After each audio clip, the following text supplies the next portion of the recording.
guys, welcome back to Steps to Sobriety, my show on YouTube and as a podcast. With me, your host, Stefan Neff. Today is another fantastic day for an interview. I love it because today I've got another man.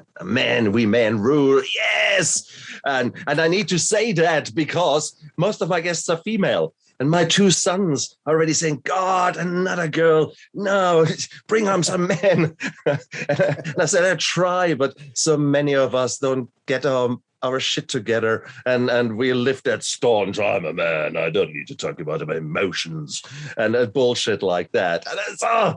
And so therefore, I so cherish a guest with a Y chromosome, and Kip Brooks is a man. And let's celebrate our Y chromosome today, because we men are special. We men are gorgeous beings, completely vulnerable, yet we try to have these bloody masks in front of us and these societal expectations that put us into corners where, yeah, we sort of languish and we sort of often not grow. And it is men like Kip who basically rattle the foundations of so many men out there and is helping others to make sense of what's going on and to see how the subconscious mind is really driving us. And the subconscious mind is that weird thing that is even below the emotions. So our actions are driven by our emotions. But what is actually causing the emotions? Our core beliefs and our subconscious there. And that's really where the magic happens. That's where we're going to dive into today. So Kip, thank you so much for coming on to my show. Oh, absolutely. I'm so glad we finally made it happen. Like we talked about, it's been almost the whole year has been trying to get this come together. And I'm so glad it finally did. And I have complete faith. It's, timing, divine timing of when it was supposed to happen. So. Well, exactly right. And I strongly believe that really everything happens for a reason. Yeah. And that's the same with trauma. That's the same with timing. It happens when the time is right. So that's the same with trauma, with you seeking help. 95% of alcoholics will tell you there's absolutely nothing wrong with me. And you can throw the best program at them and say, no, I'm not an alcoholic. Go away. Yet with a bottle of vodka a day. But they're not ready. So when the time is right, then magic can happen. So Kip, how did it all start with you? When you were a young boy, did you want to become a coach? I want to become a mentor of coaches and guide them and kick ass and make this world a bit of a better place, mommy. Yeah, not even a little bit. No, my story, it's I see posts on Facebook a lot where it's like, oh, what did you want to be when you were a kid? And I'll get tagged in them sometimes. I'm like, and for a long time I hid from answering them, but now I do, but because my answer is actually really dark for people, because the only goal I ever set when I was a kid was, I had my first suicidal thoughts when I was 8 years old. And I stayed in that mindset all through my teenage years and even kind of into my 20s some. And then, but luckily my senior year of high school, there was a teacher who decided to see me for something other than my transcripts and had a conversation with me, and it planted a seed and did what they call in psychology and neuroscience a pattern interrupt. And that literally saved my life, because I was planning on ending my life actually after high school. I'd only even stayed around that long because I had a younger sister that I felt like I was supposed to protect until she was old enough to, strong enough to survive without me. And yeah, that led me through my teenage years. I started drinking when I was 15. I kept bottles of liquor and various alcohols stashed around the house and yard that I would take shots every night just to go to sleep, just try to calm the negative voices in my head. And started taking prescription pills when I was 15 or 16, like right at that cusp.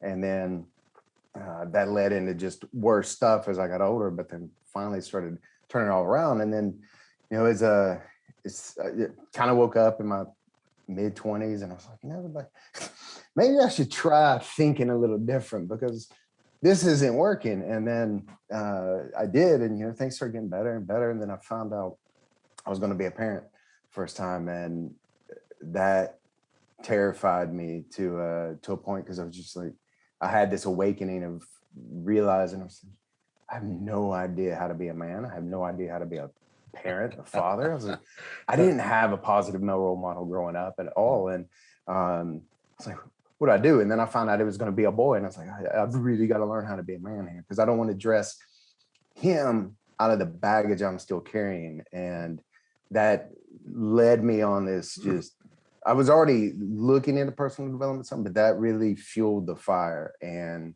turned it into more than a passion. It's an obsession. And it started there, but it took me years to think about doing coaching, because I was just trying to fix myself so I could hopefully not screw him up too much. And then, people start seeing people who'd been around me started seeing the improvements in my life and started asking what I was doing, and then started asking me to coach, mentor them. And the rest, as they say, is history after that. It just kept growing and growing from there. And it's been a magical ride, but one I'm really grateful for. But had a lot of dark moments, but now can't see the stars without if it's not for the darkness. So. And that's so true, isn't it? That's so true.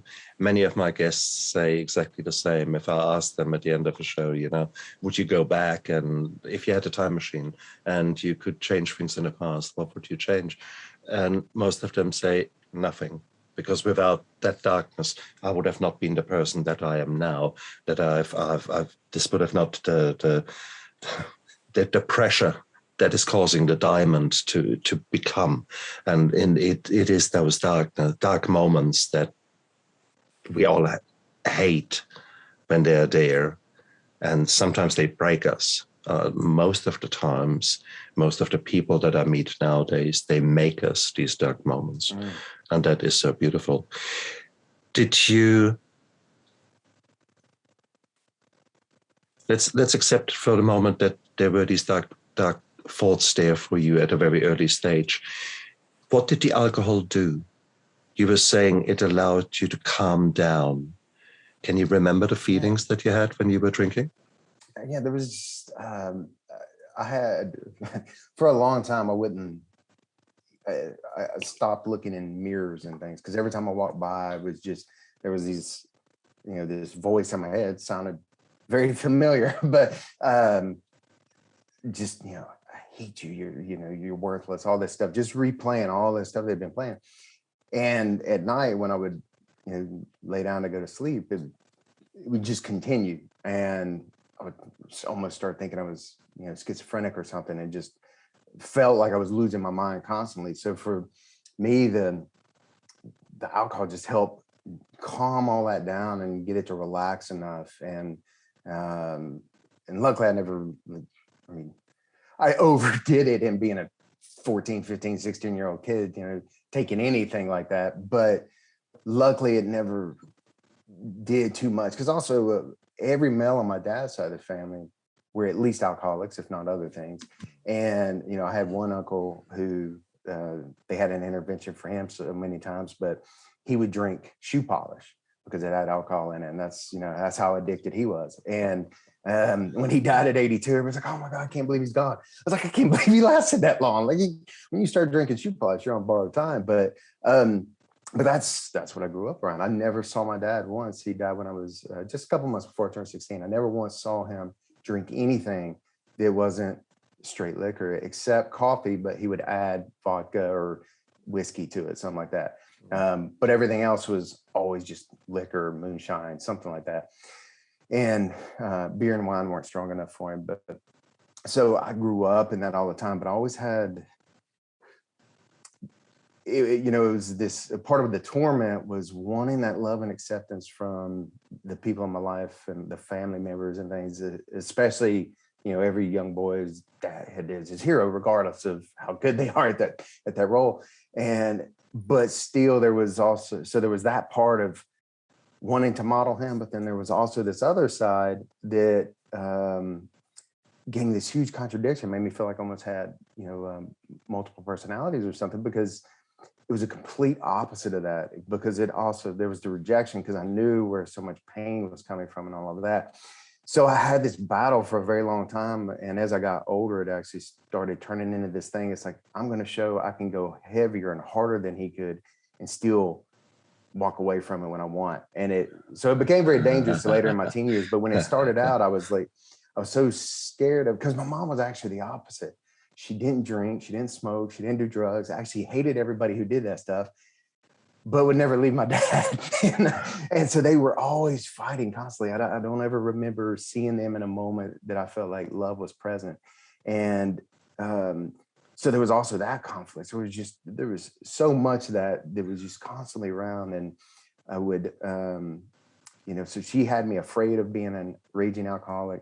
And, but at the same time, I'm trying to do something that was the only thing I knew to relax and calm down. And it helped me be able to just take a breath and just turn those voices down, turn the volume down, get them to hush a little bit.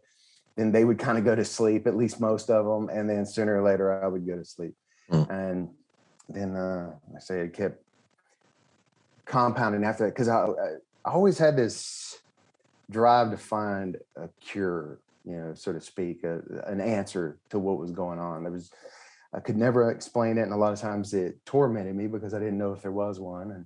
And, but I remember I was 14 and I'd reached a point where I was like, I've had enough. And I was holding a gun in my head and I was squeezing the trigger and something clicked, but it luckily wasn't the trigger of the gun or anything. It was something inside. And it was this moment where I get really enraged with just anger. It hurt so much. It angered me that anyone could ever feel like that, especially someone as young as I was. It doesn't make sense to me that there's all these people going around being really happy. And then some of us are just always upset or pissed off or sad. I was like, that doesn't make sense. And it just didn't feel right. So it's like, I made a promise and I was like, if I ever find a way out of this, I will spend the rest of my life helping others do the same in whatever way I'm capable of. And, I wish I could say the next morning I woke up and it was like, Scrooge in the Christmas Carol, where I was just like making it rain out the window and just got joy. I was 14 and I was still in the same environment. I didn't know what to do, where to go. And so in a lot of ways, it actually got darker before it got lighter because I had this idea that something better could be there, but I had no idea where to get it from. And, it almost got more hopeless sometimes. But I started learning how to use that anger as a fuel to move forward. And it helped me survive. I had a lot of anger issues in my adult years that I had to learn how to heal and correct and get away from, because it got me in a lot of trouble as well, because I didn't know an emotion besides anger. And it became very addictive because, we feel empowered when we're angry, right? Pain drops down, like physically, mentally, emotionally. And so I got very explosive for a long time, but and that actually became an addiction for a long time. That actually kept me from going too far, I think, with a lot of substances, because it was an adrenaline rush. It was like, I stayed away. Like all my friends were smoking marijuana in middle school even, but high school and later. And I never did, because I was like, no, I like to be sharp. I like to be up. Now I got into other things that would synthetically do that. But it was that, I was so addicted to that rush I would get from the anger. But like you say, it got me in a lot of trouble. But now looking back, it's like, it was a survival thing. And that's all I knew at the time. And we're all doing the best with the resources we have available. Once we know better, we'll do better. But there were some scary moments. I was facing prison time a couple of times, and all because of that temper and all because of the stuff I was into. And luckily, finally enough of, I started facing that enough that I was finally like, maybe I'll turn around and see what's over there and start facing the other way, because this is ugly over here. But yeah. Did you find ways of letting your anger out? I was assaulted when I was 13 by a gang, 13, 14, and ended up pretty beaten up, and ended up testifying against the gang leader and put him in jail, basically. But he swore he would kill me. So I started, I mean, my bruises hadn't properly healed when I started training martial arts. And in Germany at the time, you were able to join the police and law enforcement agencies in their training. So in they had sports clubs, so to speak, where they trained jiu-jitsu and martial arts, basically. And that's what I did. And I became, well, yeah, maybe not surprisingly, I just trained a little bit, only about 4 hours a day. Basically, it became this from a pudgy little teenager, I became this lean, mean fighting machine. But as you said, anger, I had not dealt with the trauma. There was PTSD with hindsight there. I was very angry. I was very dark time, but I channeled this dark time into a hyper awareness and a body that could deal with any surprise attack, with anything like that. Did you go down that route? Was there boxing, wrestling at your school? Did you get attracted to those kind of things? Yeah, actually, I love, Bruce Lee ever since I can remember. He was my first hero outside of, I'm guessing my dad was when I was a little taller, but I remember being 4 or 5 and just obsessed with his movies and reading any book about him I could get. And I took martial arts for a little while when I was a kid, but then my parents would take me out of it and they were like, it's too much trouble to get you there. It's too expensive, whatever. And then I got into sports at school a little bit, but then it ended up being the same story. So I'd find these positive outlets, and I was actually, I don't know if I was ever any like superstar level, but I played soccer or, football. The rest of the world knows it besides us. And I was no Cristiano, Ronaldo probably or anything, but I was good enough to like always be on the team or whatever, and had some promise, and I would love it, but then we get pulled away from it. So it's like I would get this tease of something positive in my life, and then we get taken away, and so that started getting worse. And my dad was very physical in his discipline, we'll say, and so like that taste of martial arts and all that started pouring out into, I would just pick fights with people left and right, and some of it was trying to get that aggression out, trying to do something with this energy that I had no idea what it was. I didn't understand it. But then also part of it was, well, that was the only way I knew love. Like my dad, one time, there was 2 times in my life I ever remember him looking at me with like a pride in his presence, a pride in his eye, and he would smile. And first time was he saw me beat up one of the neighborhood kids. And after that, I was like, okay, that's how I get it. That's how I get love and acceptance. So as soon as somebody would say something false to me, I would just throw a punch. I wouldn't even say anything, but that's what had happened to me. And I didn't know any better, 9, 10 years old, just walking around, just throwing punches at people. And then finally I started figuring out, well, I'm losing friends because yeah, no shit, Sherlock. It's like, and I feel good in the moment, but it's like I turn around and my dad's not there, and then I get in trouble when my mom hears about it, and then she would fuss at him, and so then I'd get in trouble from him. So I'm like, what? Just so much confusion. But as I got into adult years, like I boxed for quite a while, done so many martial arts, and I love it. My kids have been in it. I train them.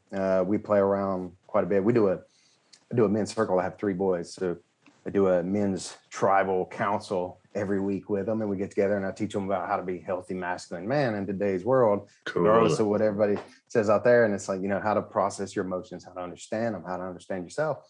And then we throw in like train some Krav Maga one day or some boxing techniques, or different things, and teach them how to defend themselves, their tribe, whatever. And that once I was finally able to get to a point where I could stay in it consistently, that healed so much. But it took me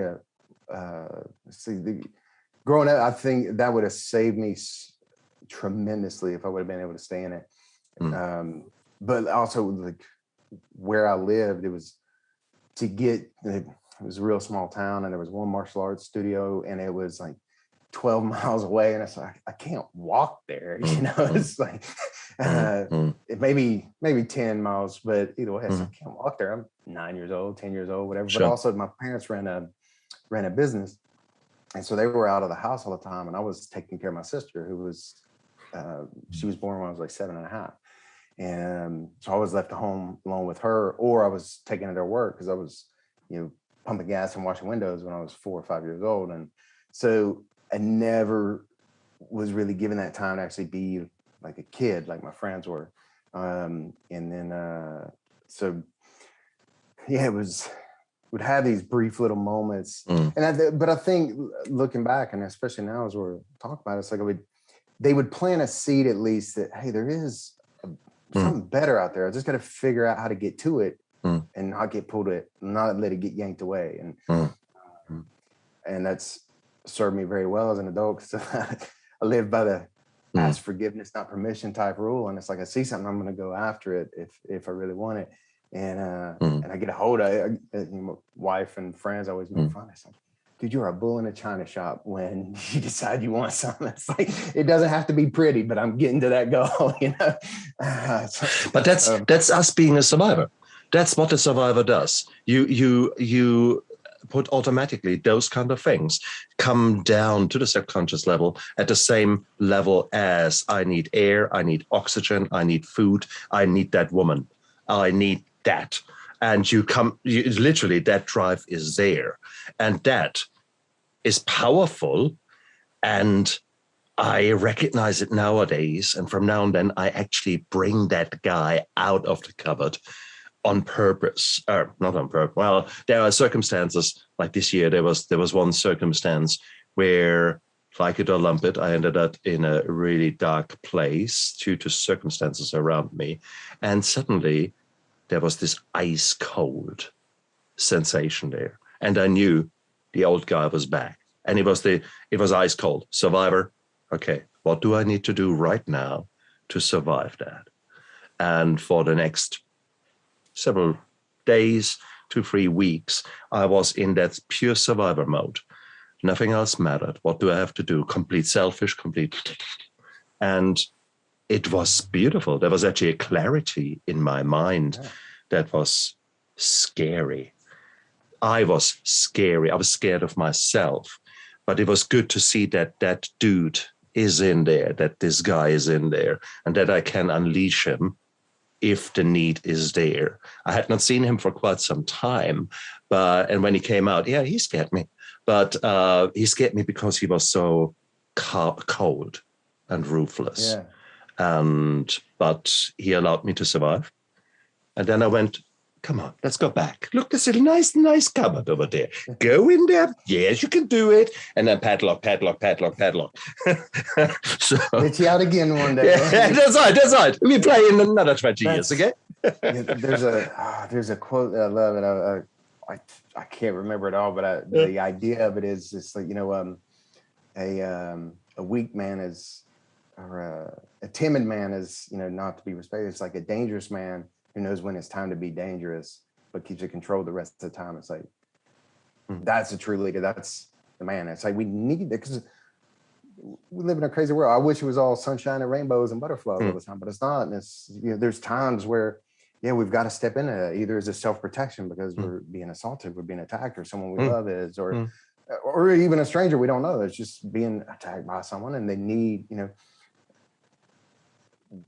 people that have that ability to go in ourselves and get to that dark place. It's like, that's needed at times.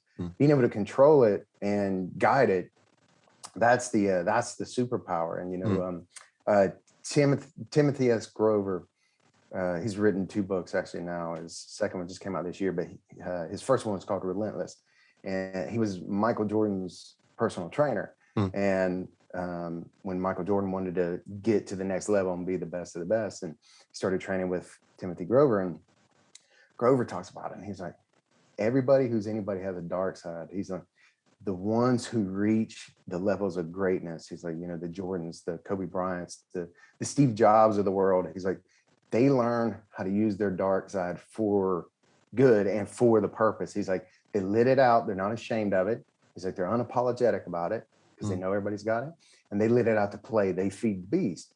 He's like, they don't let it run wild. They give it just enough to at least to have some fun and then bring it back. He's like, with Jordan, it was things like his gambling. He's like, Tiger Woods turned out to be women, and he goes through a couple of different examples, but it really helped me understand, because I used to tell him, I'm like, I don't want to completely get rid of that part of myself, because it has pulled me through so much. I had a daughter who would have been 11 in August, but she passed away shortly after birth. It's like, there were times I had to step back into that guy just to keep providing for the family that was still here. We weren't in a place where I could take weeks off to mourn. She passed away on a Saturday. I was back to work on Wednesday. I had a business to run. I had to be there. And without me, it would have fallen apart. I had a couple of employees I had to take care of. And it was like, I had to be able to step into that and push through. And also, from the time we got her diagnosis, like, there were so many times I needed that guy to get me through, because the guy that's right here wasn't on the surface, wasn't going to make it happen, just didn't have it. Right. So it's like, and I think that's where so many people run into a problem where it runs away, is not being able to accept that, because we've been told, especially with men, I love the way you opened this up with it being us men, because so few men are actually brave enough to really face the fact that we have emotions. We're emotional creatures too. It's not just women. And it's like, you only think it's sissy thing because you're scared of it, because it takes a lot of guts to be vulnerable and step into it. It took me a long time to figure it out. But yeah, it's when it runs away, it's because we've tried to encapsulate it too much and keep a lid on it. It's like holding the beach ball under the surface of the water. So you can only push it down so far. Sooner or later, it's going to come out. So it's like, if you guide it up and let it out, it's all under control. But if you just let it go crazy, there's no time where it's going to go. And I like that thing, so it's like, embrace it. It's there for a reason. We all have it. It's part of that. Because if you're the nice guy all the time and completely keep the dark side of yourself set aside, back in the caveman days, those are the ancestors that aren't ancestors because they got eaten, because when the saber-toothed tiger came out or the weather got bad or whatever, they didn't have the power to push through. And that's that, being able to tap into that strength. I mean, we're amazingly designed. We just haven't learned how to use, our human potential and understand that we have there's no such thing as a negative emotion. There's really not.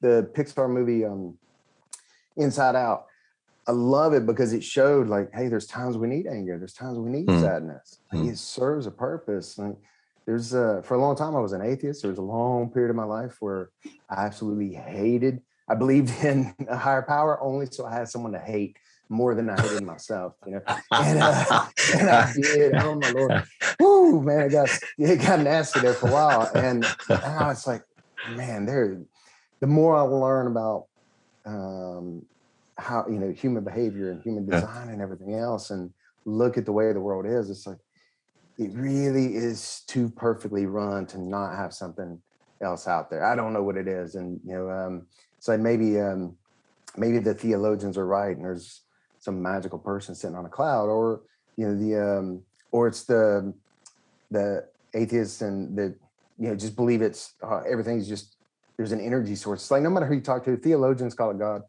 source, something like that. The scientific crowd that absolutely doesn't believe in a spiritual power, they call it energy, and that's it. But they all define it as the exact same thing. I don't know what it is, but I know it's there, and whatever it is a lot more powerful than me. And I feel like when we're tapping into that, that's just a piece of it. Einstein talked about a lot of times. Edison did, so many did, but I remember Einstein, I think he called it the superconscious. He was like, there's nothing special about me. He's like, I've just figured out how to tap into one channel, one frequency. And he's like, and that's where the ideas come from. And, it's athletes tap into it in a physical sense. It's like, there's all these channels. And if we figure out, just like a radio, we tune the frequency in, just like a Zoom channel link. It's like, we get the frequency right. Boom, I'm talking to Stephanie, it's like, I could put in another one and I'm talking to my mom, it's the same thing. And it's, there's so much magic and just beauty in existence, and a lot of people call it law of attraction. I don't know if that actually works or not, but I know that when I think more positive, I find more positive solutions. And whether I'm attracting them to me or I'm just programming my internal radar to seek them out, I don't know, and I really don't care. So long as I end up in a positive destination, I don't care how I get there. I don't care if it's purple and yellow polka dotted ants and elves that get me there. I've smoked that too. No, I've smoked that too. It doesn't end well. The ants, they do funny things. No. No, I'm making 3 puffs before that. Exactly. No. Having said that, I mean, it's if you just compare Pixar nowadays, which has actually lovely messages there, and you compare sort of the 60s when you had what was it? Oh, there were some bad Walt Disney films. When you look at them now and you see the elephants dancing in the sky, and you think, what have these boys been on? What do they take? Oh man, I watched. I started pulling out some of the classics. When my kids got to certain ages, and I was like, "Oh, this is such an amazing movie." And then we'd start watching. Like, no wonder we were traumatized. Yeah, exactly. But there you, exactly. But there you are. That was we can't, however, judge what is nowadays the insights that we have nowadays. We can't use that to judge back past generations. And I loved it how you said it. You were actually very cautious with your choices, how you described your dad and your relatives, etc. And you quite wisely said they did the best what they could with their belief systems, with their knowledge, with their things. And that's something we sometimes forget. And I think that's the one thing that I really that really came to me sort of whilst you were talking there.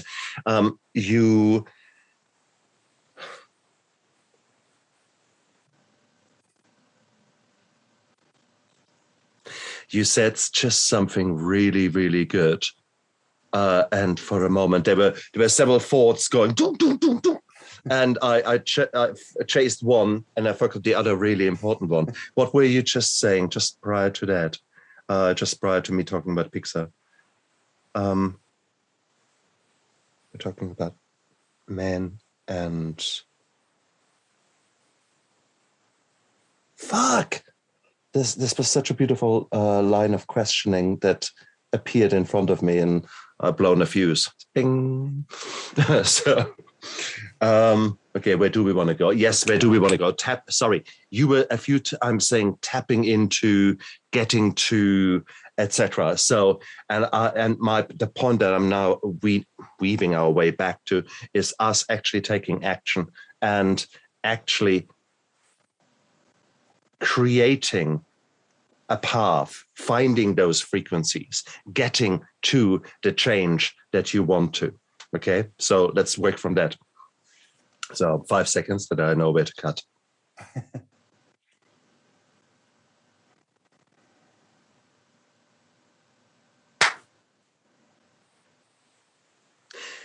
You said it so well a few times in the recent sentences where you said tapping into the right frequency and trying to actually find those channels where there is the sound, where there's a good sound coming out, because we equally can tap into all kind of other channels where you find back the old anger, where you found back all these maybe not so nice versions of yourself.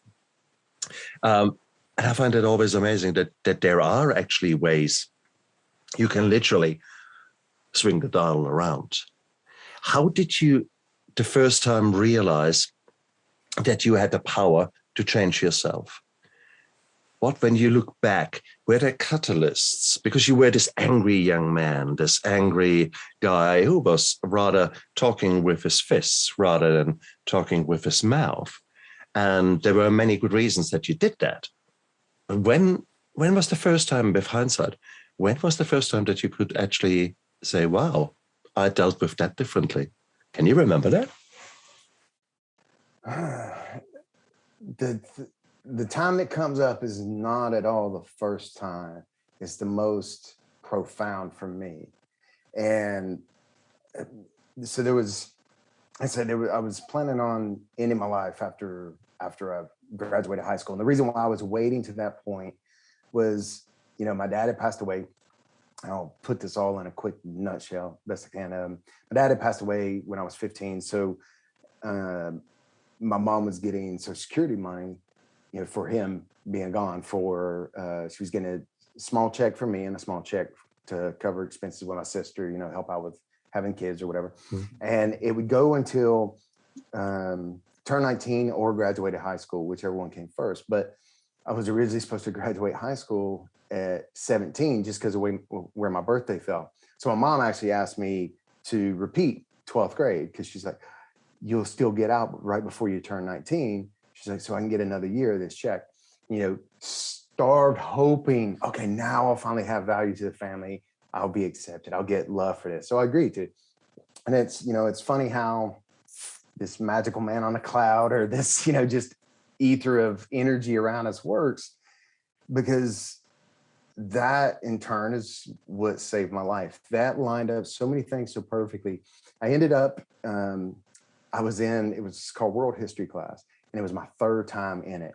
I had failed it in 10th grade. I'd failed it again in 11th grade. And then here I was taking it again to just needing half a year, one semester credit for it. And that's all I needed to graduate. And I'm just going, but I wasn't doing anything in the class because it's like June 8th, my life's over. It doesn't matter if I get a diploma or not, who cares? And I had this brand new teacher. It was his second year teaching, first year at my school. And they dumped him in world history. He was a soccer coach or football coach, as you know, and which is neat on its own because that's the one sport my parents would let me play. I had to sneak to play others. And so it's neat how soccer's been present in my life a couple of times. And so this guy, Coach Calderon, comes in. Everybody's kind of making fun of him because he didn't look like much younger or much older than us. He looked like he just graduated high school himself. And we didn't say a word to each other the whole first semester. Finally, about 2 weeks into the second semester, he comes to me or tells me, he's like, I need you to wait after class. And, he was so new to the school. He had 7 classes and he was in a different classroom each time. They had never assigned him his own room. So, everybody started laughing and making jokes. They're like, wow, you're in a lot of trouble because he's going to be late to his next class so he can beat you behind or, whatever. And I knew what was coming. I'd had these meetings with so many teachers before where they tell me, why don't you just drop out? You're a waste of time. You're lost cause. Get out of my class. You make it suck for everybody else here, basically. So I knew it was coming. I was like, all right, bring it on. And, he's the one that hasn't had that meeting with me. I guess it's time. We've been around each other for several months now. So I'm just sitting there. I was looking down at my desk and he walks right up to me and I never looked at him. And he's like, I don't know anything about you. He's like, besides, what it says on these papers. And I knew what they were. They were my transcripts. I'd seen them many times. And he's like, I don't know you. I don't know what's going on inside your head. He's like, I don't know a thing about your life outside this classroom. He's going to do know one thing. He's like this, and he slaps it down on the desk in front of me and starts slapping his hand on it. He goes, this is not who you are. And I'm not going to accept this behavior from you anymore. And I'm not going to allow you to accept it from yourself. And he's like, you're going to graduate this year and you're going to pass this class. We're going to figure out how to make that happen. And that's all he said.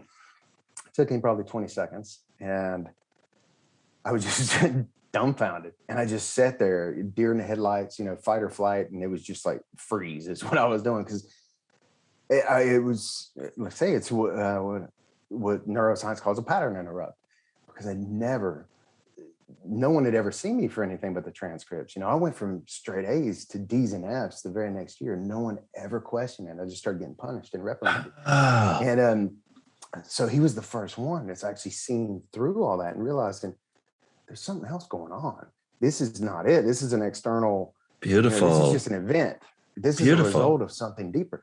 Yeah. And so then I just sat there and I was like, I didn't know what to do. And he's like, that's all I got to say for today. He's like, you can go whenever you want.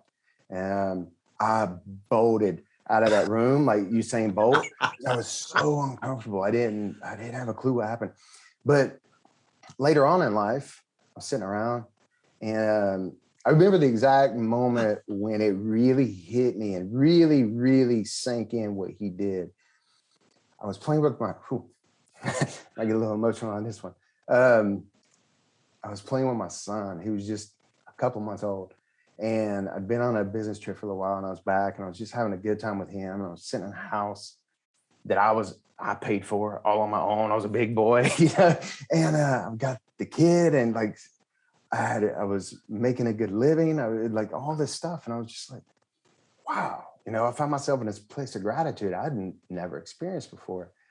And it just hit me. It's like, I'm not supposed to be here. Like, not only am I not supposed to, statistically not supposed to have any of this stuff, I'm supposed to be in prison or dead or something. But like I had planned, I dreamed every night before I went to sleep for almost a decade when I was going to finally end my life and get rid of this pain and get the hell out of here. I was like, and here I am. I actually enjoy waking up in the morning and living life. I was like, this ain't me. And so I started wondering, I was like, what the world happened? Like, how did things shift so much? And I traced it back to that very moment, something that I had forgotten about for years, almost as quick as it happened. Like once I got out of high school, I never thought about Coach Calderon again. I got as far away from school and everybody around it as I could, because I was still, you know, I was lost, confused, scared of the world, you know, all this.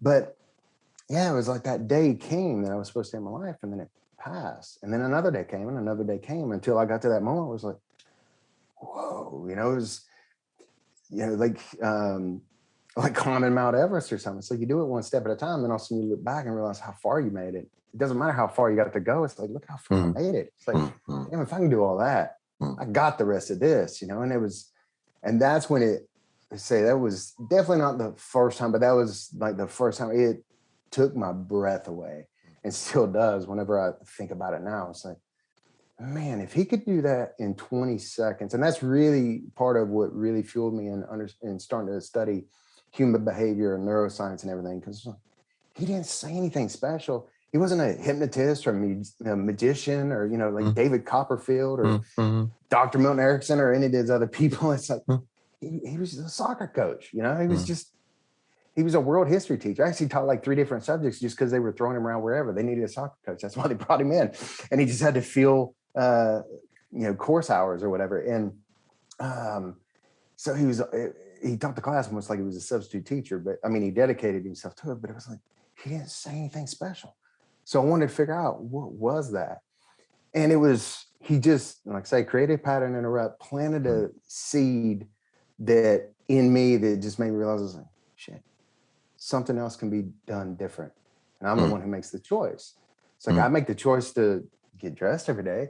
I make the choice to actually get out of bed. I make the choice to, you know, look both ways before crossing the street instead of just stepping out front and letting a bus hit me, or just sit on the sidewalk and hope somebody carries me across. You know, it's like every step physically and literally we take, it's like I choose to take that step. It's like, okay, well, maybe I can start looking at other steps to take. You know, maybe I can walk sideways, maybe I can walk backwards. And that really, let's say, just to this day, it fascinates me so much. Like one of the key things I do with clients and also with my mentorship students is teaching them pattern interrupt. And like, if you can master that, that's really all you need. You can literally save someone's life. Just that's it. I mean, we hear about it all the time. Like, I used to live in the Bay Area in California, and you know, there's the Golden Gate Bridge there, and one of the number one places in the United States that people go to end their life. And I've met a lot of people who work for a nonprofit or volunteer. They just go and hang out there trying to save people, and all they do is greet people as they walk by. And then they look, and if they see someone who looks a little down, they'll go and talk to them. But they have so many survivor stories and so many volunteers who volunteered to do this, where like, I was coming here to end my life, and then someone just said good morning to me and waved. And he just, you know, I'm getting ready. I see the spot on the rail where I'm going to climb over. And then all of a sudden somebody pattern interrupt, greeted me and said, hey, it's a lovely day today, or man, it's a great view, or whatever it was. And that was enough to make them realize, you know what? Not everything is terrible. You just got to look around. And when since we've talked about the subconscious mind, you know, it's our conscious mind can only process 126 bits of information every single second. That's was doing. Some people say 124, some say 128, but 126. But our unconscious mind, our subconscious mind, is processing. The low number I've heard is 4 million bits of information a second. I've heard as much as 140. I don't know. But the discrepancy is nobody can agree on what a bit of information is. But you take the two numbers, 126 bits versus 4 million bits. That's a big difference. And it's a mega supercomputer versus a teeny tiny little old 1980s Game Boy thing. But if you take it, I reached out to people who are way smarter at math and numbers than I am. I'm really good with people, numbers not so much, but I can order my combo from a restaurant. That's about it. And I can count to 10 with my toes and my fingers. But if you take a bit of information, have it represented by a droplet of water, well, that 4 million bits of information every second is 114 and a half gallons of water every single second. That's a pretty good waterfall. Mm-hmm. That 126 bits is 1.1 teaspoon. It's a bottle cap. So you've got this 114 gallon waterfall of information going on around us every single second. And all we can get out consciously and be aware of is a little more than that. And the beauty of it is we can decide where we put that bottle cap in at to get that teaspoon. We can choose any part of that waterfall. So the same crap that's going on for me is going on for you. It's just who's tuned into it. The same good is there. Exactly. That's why, 50 people can go watch the same exact movie at the same exact time in the same room together and give you 50 different reviews. It's because we've all programmed that teaspoon differently. Absolutely. And once we're aware of that and we start realizing that, it's like, okay, well, I can start choosing where to dip that teaspoon in. And just a couple of degrees over is going to be a totally different experience. Sometimes it's going to suck. Sometimes it's going to be really great. But the greatness is there. The good is always there. That's the law of polarity. Science talks about it everywhere in the universe. There's polarity. So if there's something shitty, there has to be something good. It's there somewhere. You just got to find it. And sometimes it's so hard to find. You got to look with a microscope like the Hubble telescope or something. But it's there. And sooner or later, it's going to come out.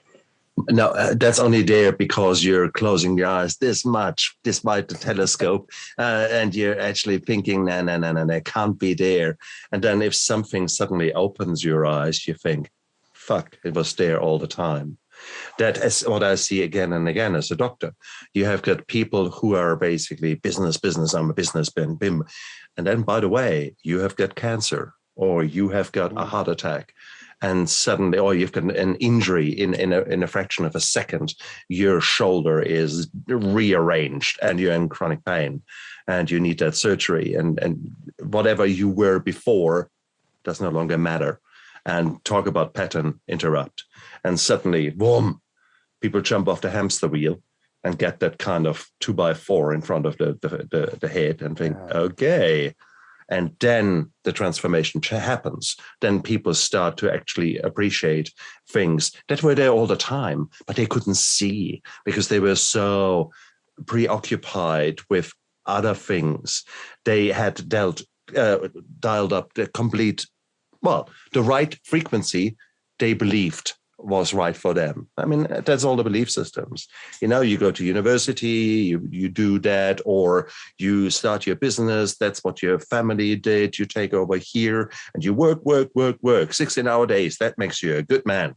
And then you come home and you can have a drink or two, and that's okay. And that's your day. And we believe in it. And it works for us. And that's how I defined myself. Who are you? Well, I'm a pain physician. Oh, cool. No. Who are you? I told you I'm a pain physician. No, I didn't understand the question. There was no me. I was completely dialed into that frequency. And I didn't know how to jump out of that role. There was no life balance in my life for a long time. And I had to run into the wall and suffer the pain before I actually realized, And then I didn't realize it myself. I was never so brainy. I'm not stupid, but I was certainly not brainy when it came to my own emotions. And certainly not because with my subconscious, hell, it took a lot of discussions with people who were listening to what I said. and listening to what I didn't say, to actually figure out and hold the mirror in front of my face. And I think that's the important bit, Kip. I mean, that's where you come in. It's all quite nice. We get glimpses of what is possible. And these kind of glimpses, it looks like you're driving down a dark road in a housing estate. And from now and then, there's a little glimmer of light shining through some windows, but you never really see it completely. That's how I went through my life for a long time. And then suddenly, actually, something stopped my car. and suddenly, there were people there who guided me closer to the window, opened the door for me, and suddenly, ding! Wow, there is light. I didn't know that. And that is the interesting bit. So, and that's where indeed coaches come in or psychologists come in. Your darkness out there, guys, is normal. The reason that you're here is because you're in a dark place. Otherwise, you wouldn't listen to Kip and me rambling on about this beautiful life that we are living nowadays. Obviously, there is something there that is gnawing at you. There is a pain there, and I congratulate you for feeling that pain and for understanding. Okay, it's time to change. And obviously you're searching, maybe subconsciously you've been searching and you weren't really clear, but you are here, which means you have already taken action. You've already taken action to actually find this video or find this podcast, and which means you're ready to kick ass. And that's goosebumps. That's good. That's the same adrenaline that I get here, pulsing through my veins, literally, is what you should be feeling because you have taken that action. You went out there and make that happen. Can you imagine now that you actually find someone who maybe can guide you, who's a little bit further down the path and who has gone through some trials and has tried a bit of that, has done a bit of that and figured, nah, that doesn't work. And suddenly has come up with something that actually worked for him and for many others. Can you imagine that person holds you by the hand and that you probably find your way a bit quicker than if you just dabble and think, I could try that. Yes, you could try to reinvent the wheel, or you could actually try to see what are other people doing that are massively successful in the way that you would like to be. And in this case, maybe dealing with your emotions, dealing with your trauma, dealing with the hard times in your life, making sense out of things and letting that darkness be a fertile soil for something new to blossom, to come out. And I have no idea what that new person would be like in your case. What I do know is there are several people in there that could grow out of that fertile soil. I mean, I have not reincarnated. That's the complete wrong word to use yet. I was reborn several times during my lifetime because I reinvented myself. I actually, after rehab, I was an empty shell. I was an empty canvas. I had no idea who I was. But I created that new me that I'm now proud of. And that was because I listened to others. I listened to people who were able to build me up in the right way. They were able to show me where I needed to put the work in. They guided me. They supported me when I thought, nah, I can't do that. And it's so it's I had a beautiful, beautiful succession of people who helped me in various stages on that path, and that I'm very grateful to those many people. And Kip, you're one of those people who's making himself available to men out there to change, and that is the most beautiful, beautiful thing. So, guys, you don't need to be alone. And so and Kip, you're a cool dude. So if people actually think, hey, yeah, that makes sense what he said. If people want to work more with you, where can they find you? I'm on all the normal platforms. Facebook, Instagram, LinkedIn, even Twitter, but I'm not active on there at all. But yeah, .com / the real Kip Brooks. Yeah, feel free, reach out to me, or you can go to brooksempowermentacademy.com. Guys, look down there into the description of the YouTube video and of the podcast. It's all down there. So, get in touch with him.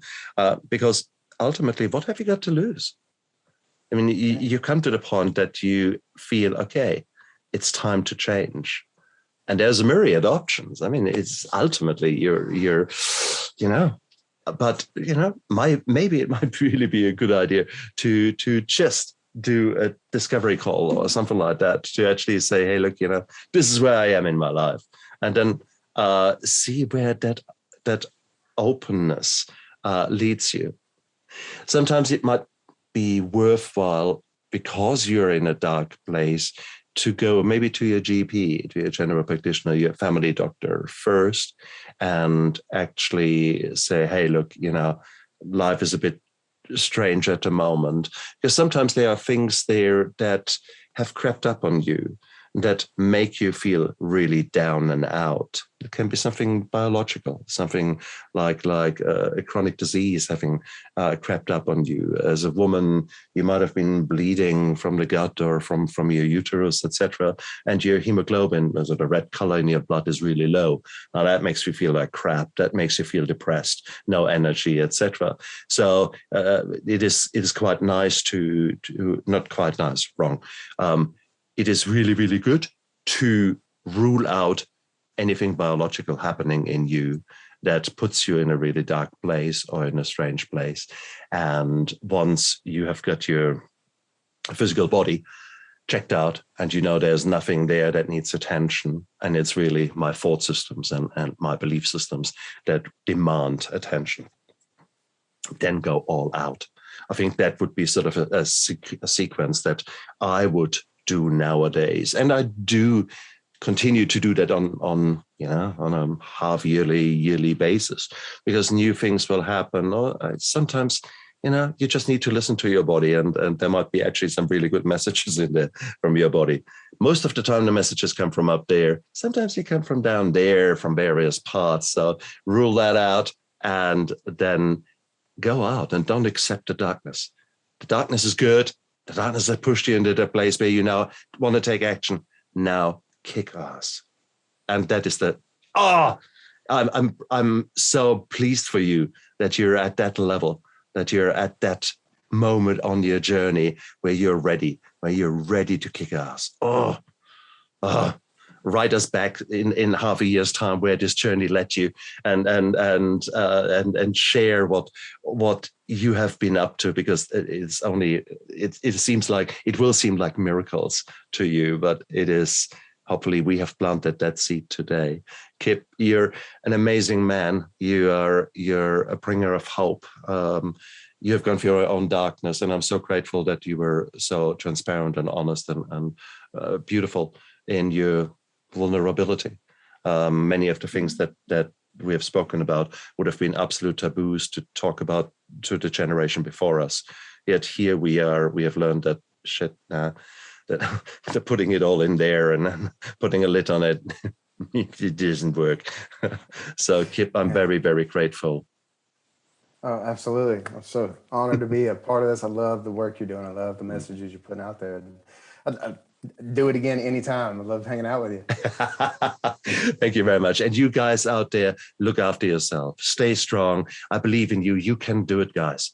Go out there, make this world a bit of a better place, but start working on your subconscious mind, because that's really where all the miracles truly happen.